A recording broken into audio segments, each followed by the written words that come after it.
एक गरीब सफेद दाढ़ी वाला बूढ़ा भीख मांग रहा था। रामेश्वर और सुजान नाम के दो मित्र उसके सामने से गुजरे। तभी सुजान ने अपनी जेब से 50 रुपए का नोट निकालकर भिखारी को दे दिया। रामेश्वर ये देखकर बहुत ही हैरान था।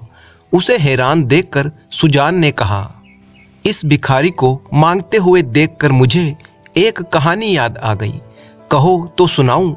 वह कहानी हमेशा मेरे चित्त में घूमती रहती है। रामेश्वर ने कहा, हाँ जरूर सुनाओ। तो सुनो, किस्सा यूं है, हम लोग उड़ीसा के हवारे शहर के रहने वाले हैं। ये समुद्र तट के नज़दीक बसा हुआ एक नगर है। यहाँ से समुद्री जहाज में सामान भर कर दूसरे कई देशों को भेजा जाता है। इस नगर के कई लोग इन जहाज़ों पर काम करते हैं और देश विदेश के चक्कर लगाते रहते हैं। मेरा घर भी इसी नगर में था। मेरा परिवार धनी परिवार नहीं था, किंतु किसी तरह से निर्वाह हो जाता था। पिता गृहस्थी चलाने के लिए मजदूरी करते थे और बस गुजारा हो जाता था। मेरी 2 बहनें और थी। ये कहते कहते सुजान अपने अतीत में चला गया। सुजान उस समय एक छोटा बालक था।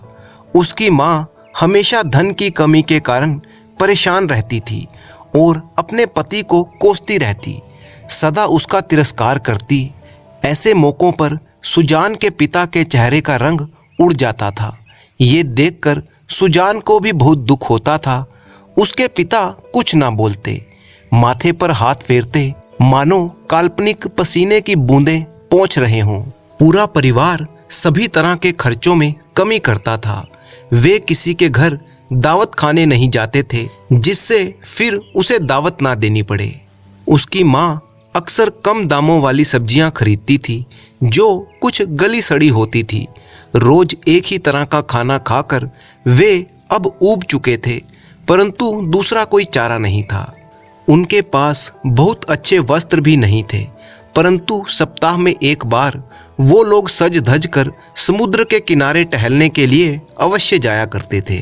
जब भी वे लोग समुद्र के किनारे टहलने जाया करते, उसके पिता सज धज कर सबसे पहले तैयार रहते।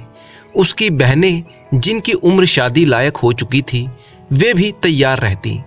इस सैर सपाटे का एक कारण ये भी था कि शादी लायक हो चुकी लड़कियों को लोगों को दिखाया जाए ताकि शायद उन्हें कोई पसंद कर ले। ऐसे दिन पर उनके माता पिता कैसे कैसे आडंबर करते थे।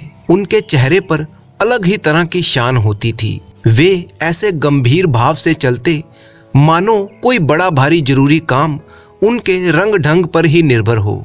ऐसे ही किसी मौके पर दूर विदेश से लौटते हुए बड़े बड़े जहाज़ों को देखकर सुजान के पिता कह उठते, कितना अच्छा होता अगर गुलफाम भी इसी जहाज पर आता हो। चाचा गुलफाम उसके पिता के भाई थे।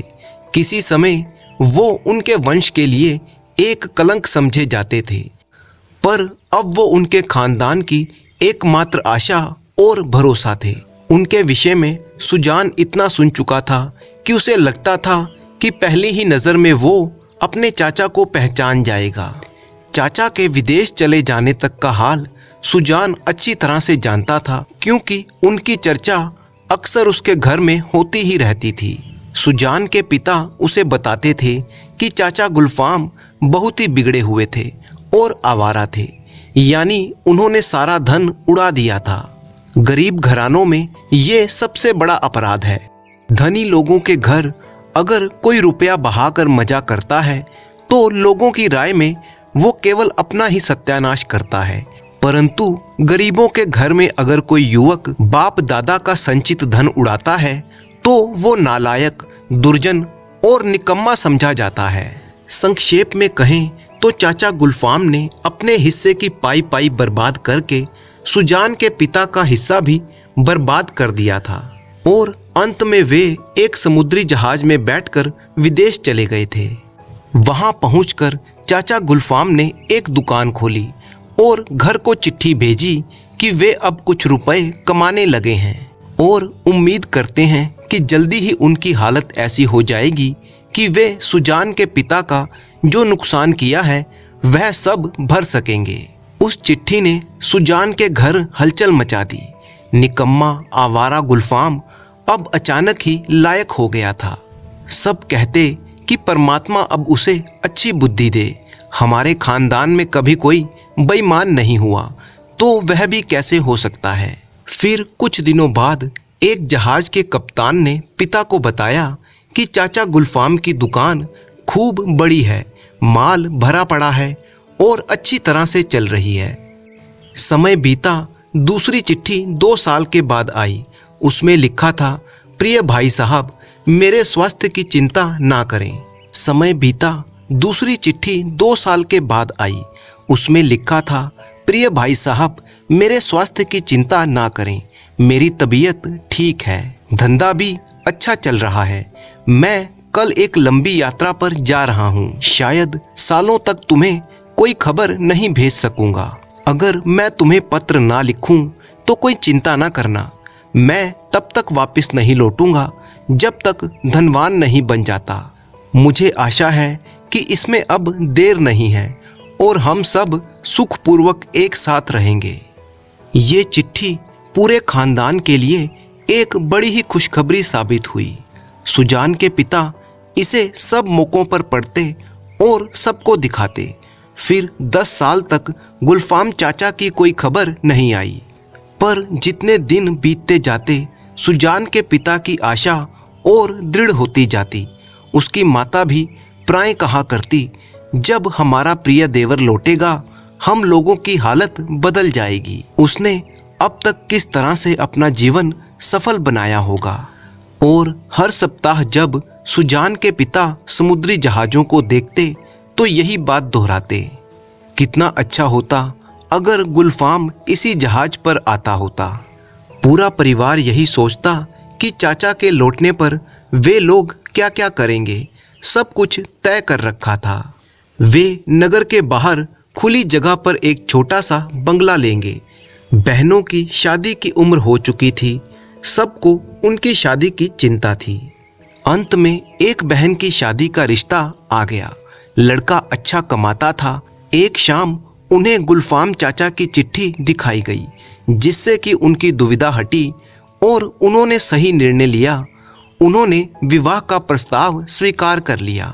इसके बाद पूरा परिवार बहुत ही खुश था और ये तय हुआ कि विवाह के बाद पूरा परिवार कातूर टापू में सैर करने के लिए जाएगा। एक गरीब के लिए कातूर टापू का भ्रमण बहुत ही आनंददायक था। ये टापू दूर नहीं था। समुद्री जहाज में बैठकर सिर्फ 2 घंटे का सफर था। कम खर्च में काफी मजेदार यात्रा का आनंद मिल सकता था। कातूर टापू की यात्रा ने उन लोगों में आनंद की बाढ़ ला दी। वे लोग अधीरता के साथ जाने के दिन की प्रतीक्षा करने लगे। अंत में वो दिन भी आ ही गया। जहाज छूटने के लिए तैयार था। सुजान के पिता घबराकर सब देख रहे थे कि सब लोग जहाज पर चढ़ जाएं। सुजान की माँ अपनी अविवाहिता बेटी के साथ खड़ी थी। विवाहिता बहन अपने पति के साथ थी।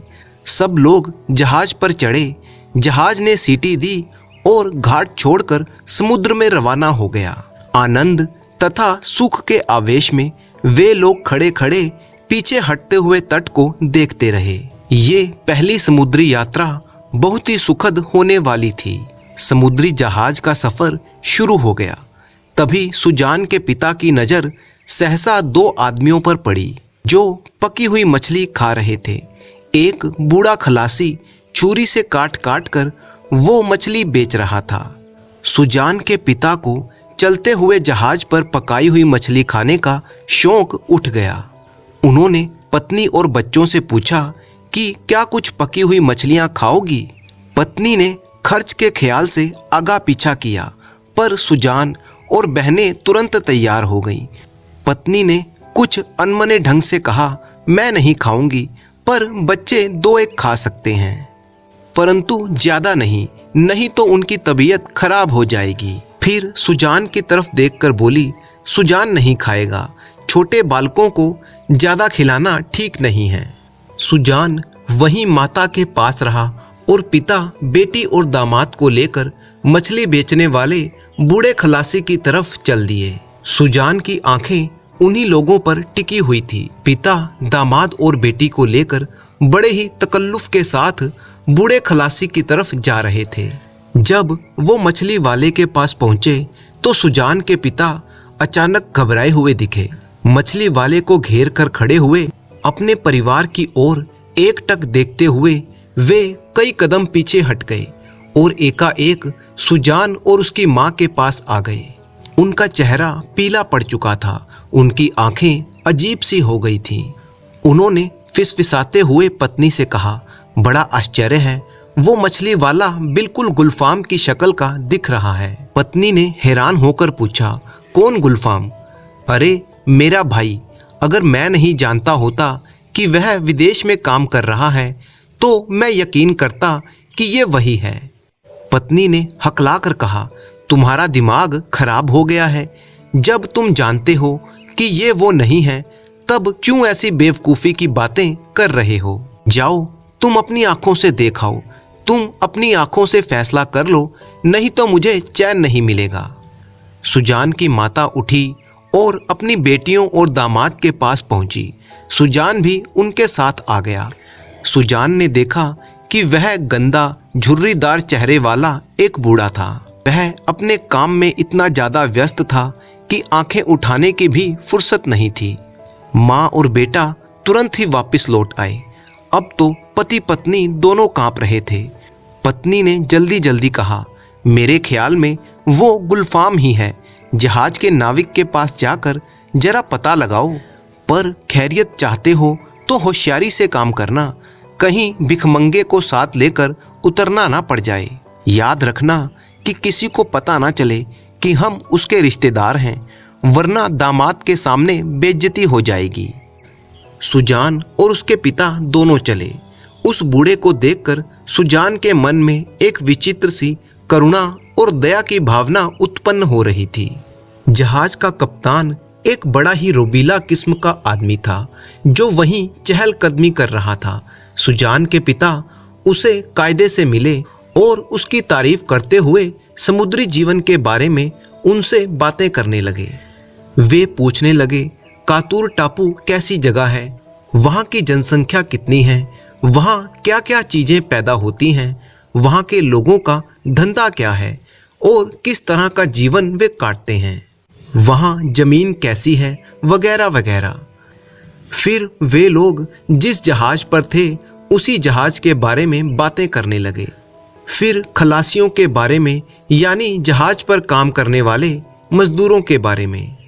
अंत में सुजान के पिता ने लहराते हुए स्वर में पूछा, आपके जहाज़ में वो मछली बेचने वाला अजीब बूढ़ा है, क्या आप उसके बारे में कुछ जानते हैं? अब कप्तान इस बातचीत से ऊबने लगा था। उसने संक्षेप में कहा, वो एक घुमक्कड़ है। पिछले साल विदेश में उससे भेंट हुई थी और मैं उसे वापस अपने देश ले आया था। यहीं उड़ीसा के किसी तट के नज़दीक इसका गांव है जहां इसके रिश्तेदार रहते हैं, पर उनके पास ये जाना नहीं चाहता क्योंकि वह उनका कर्जदार है। उसका नाम गुलफाम है। मैंने सुना है वह किसी समय वहाँ एक धनी आदमी था, पर अब उसकी हालत कैसी है ये तो आप देख ही रहे हो। पिता का चेहरा प्रति क्षण पीला पड़ता जा रहा था। गले की नसों को कसकर घबराई हुई दृष्टि से देखते हुए उन्होंने कहा, अच्छा, मुझे कुछ भी आश्चर्य नहीं हो रहा। धन्यवाद कप्तान साहब। ये कहकर वे आगे बढ़े। कप्तान हैरान होकर उनके विचित्र हाव भाव को देखता रहा। वे बहुत ही विचलित होकर पत्नी के पास पहुंचे। वो बोली, बैठ जाओ, तुम्हारे हाव भाव देखकर लोग क्या सोचेंगे? पिता के मुंह से निकला, हाँ वो तो गुलफाम ही है, इसमें कोई शक नहीं है। फिर पत्नी से पूछा, अब हम लोगों को क्या करना चाहिए? पत्नी ने फौरन जवाब दिया, बेटी और दामाद को फौरन वहाँ से हटा लेना चाहिए। सुजान तो सब जान ही गया है, वही जाकर उन लोगों को वहाँ से ले आएगा। हम लोगों को बड़ा होशियार हो जाना चाहिए जिससे कि दामाद को कोई शक ना हो। निराशा और दुख से सुजान के पिता शिथिल हो चुके थे।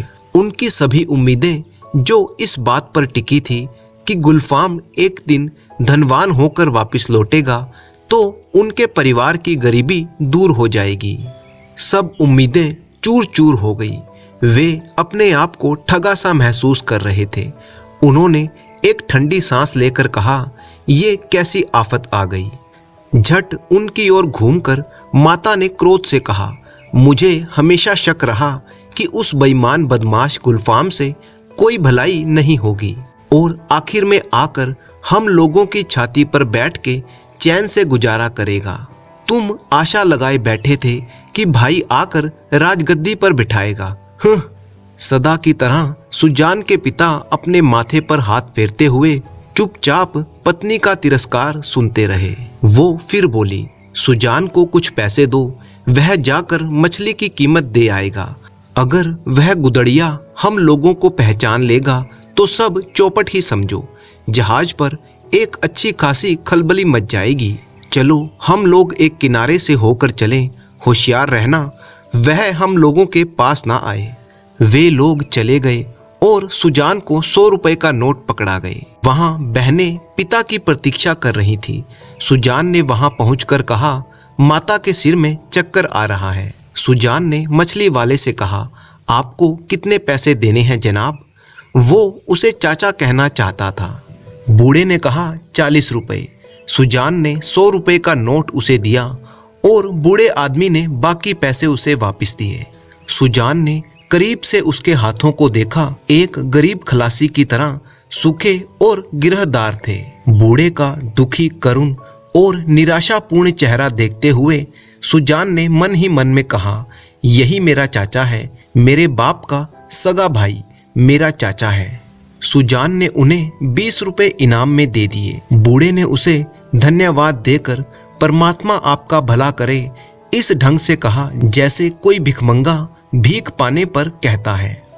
सुजान को लगा कि वो जरूर विदेश में भी भीख ही मांगते रहे होंगे। बहनें उसकी उदारता देखकर हैरान होकर उसके मुंह की ओर ताकने लगी। वापस लौटकर जब उसने पैसे पिता को दिए तो माता चकित होकर बोली, क्या इतना ज़्यादा दाम लगाया? ये नामुमकिन है। सुजान बोला, मैंने उनको 20 रुपए इनाम दिए हैं। माता चौंक कर उसकी ओर देखते हुए बोली, तूने अकल खो दी है क्या? जरा सोचो तो, उस चोर को 20 रुपए दे आया। वह और भी कहने जा रही थी पर पिता की आंख के इशारे से चुप हो गई। वो इतने गुस्से में थी कि ये भी ध्यान न रहा कि दामाद पास ही खड़ा है। फिर सब चुप हो गए। कुछ ही पलों में उन लोगों के सामने कातूर टापू था। जब वे लोग घाट पर पहुंचने लगे तो सुजान के मन में तीव्र इच्छा हुई कि वो एक बार गुलफाम चाचा से मिले, उनके पास जाए और उनसे सांत्वना भरी स्नेहपूर्ण कुछ बातें करे। परंतु कोई मछली का खरीदार ना रहने से चाचा वहां से जा चुके थे, शायद किसी गंदे कोने में जहां वे बेचारे रहते थे।